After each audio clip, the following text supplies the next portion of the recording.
बच्चों, आज हम आपको पढ़ाएंगे संस्कृत का पाठ है द्वादशः पाठ है। कौन सा पाठ है? अस्माकं देशः। तो इसका मतलब हुआ हमारा देश। क्या हुआ? तो देखो, भारतवर्षम अस्माकं देशः। अस्माकं देशः अतीव शोभनम् अस्ति। भारतस्य उत्तरभागे पर्वतराजः हिमालयः अस्ति। हिमालयात् अनेका नद्यः निर्गच्छन्ति। नदीषु गंगा प्रमुखा अस्ति।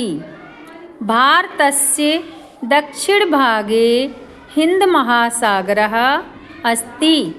भारतस्य पूर्वभागे म्यांमार देशः, पश्चिमभागे च पाकिस्तान देशः अस्ति।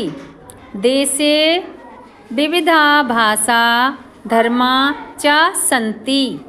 सर्वे जनाः स्नेहपूर्वकं वसन्ति। पूर्वकम।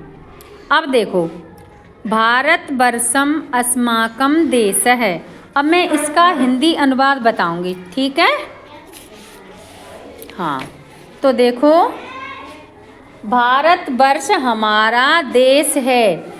अस्माकं देश अतीव शोभनम अस्ति। हमारा देश बहुत सुंदर है। भारतस्य उत्तर भागे पर्वतराज हिमालयः अस्ति। भारत के उत्तर भाग में पर्वतराज हिमालय है। हिमालयात् अनेका नद्याः निर्गच्छन्ति। हिमालय से अनेक नदियाँ निकलती हैं। नदीषु गंगा प्रमुखा अस्ति। उन नदियों में कौन सी प्रमुख नदी है? गंगा। भारतस्य दक्षिण भागे हिंद महासागरः अस्ति। भारत के दक्षिण भाग में हिंद महासागर है।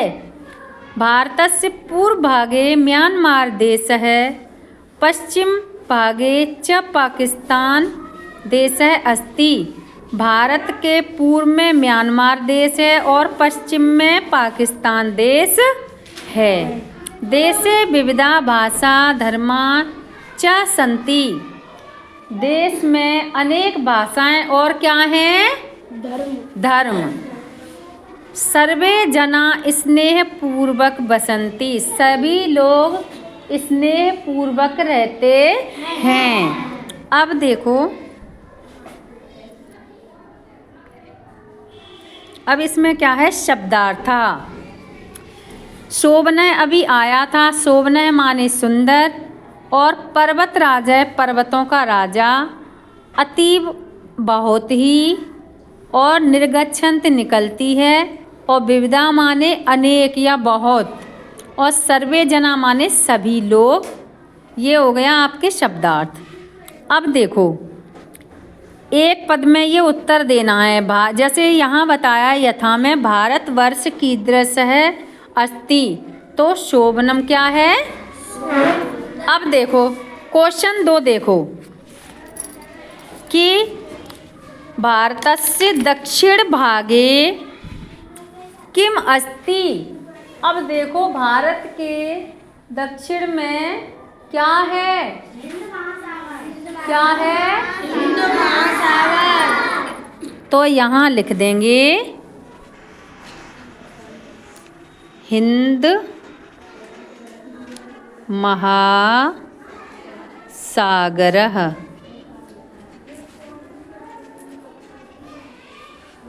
अब देखो, भारतस्य पूर्व भागे कः देश अस्ति। भारत के पूर्व में बताओ कौन सा है? म्यांमार। नदीषु का प्रमुखा अस्ति। शाबाश। अब दूसरे पेज पे आ जाओ।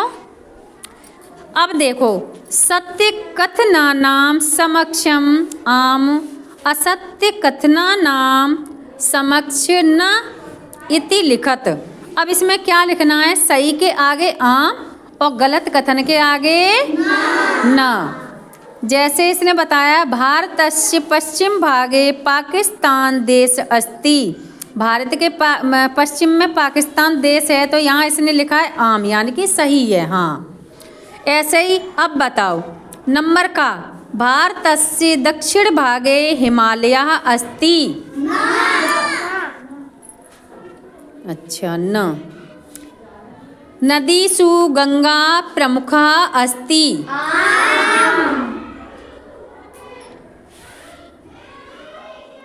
देशे विविधा भाषा धर्मा च सन्ति। अब देखो याम इति योजयित्वा पदानि रचयत, यानी कि इसके साथ जो भी ये बने हुए इसमें याम लगाना है और फिर आपको क्या करना है? शब्द बनाना है। जैसे इसने लिखा है यथा में कि दिशा प्लस याम, दिशायाम, ठीक है। अब ये बताओ वाटिका धन याम तो क्या हो जाएगा? वाटिका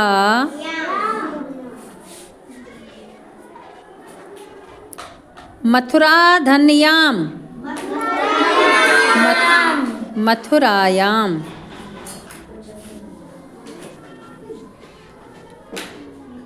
अब बताओ गंगा धन्याम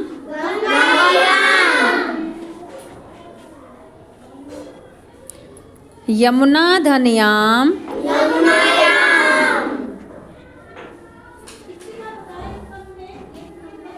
अब देखो, अब ये पर्याय पदेन सह मेलियत, अब इनका मिलान करना है, ठीक है। हिमालय का उसने यथा में दे दिया है, पर्वत राज है। अब सुंदर का क्या होगा? शोभनः। भारतम का क्या होगा? गंगा का भागीरथी। शाबाश, बहुत अच्छा बताया। अब देखो, अब इसका मैंने ये अर्थ भी लिख दिया है, ठीक है। और सारे बच्चे अपने घर से ये नक्शा बना के लाएंगे भारत का, ठीक है। और इसमें ये दिशा लिखी हुई है, ये भी लिख के लाएंगे, ठीक है।